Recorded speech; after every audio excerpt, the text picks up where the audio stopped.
Yun, nandito na ulit tayo. Isang araw na naman ang dumating. At konting oras na pagbubungkal. At hinahabol lang ang lugar na walang init. Tayo sa mahiwagang silungan. At dala na naman natin ang mahiwagang gulong. Ang tatrabahoy ko ngayon ay as usual, mag-aasarol na naman. Asarolin ko na ring hindi natapos. Baka matapos ko na ngayon. Sana abutin pa ng sipag. Yan, nasarol ko na yun hanggang doon pa. Mga 3 metro o 4 yata. Ala, umpisan ko na rin habang maaga. Let's go!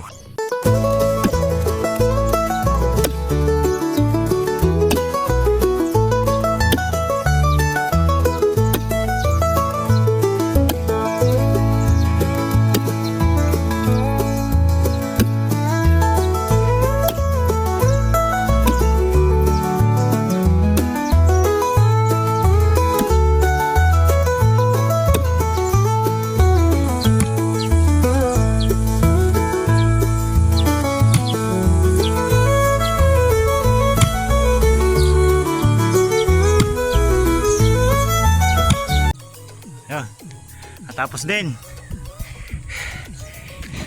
talagang hinataw ng palo matapos lang. Yun, hanggang dulo. Ari pala naman porsyon na rin. Tingin nyo, anong itatanim diyan? Bukod sa mga kamuting kahoy.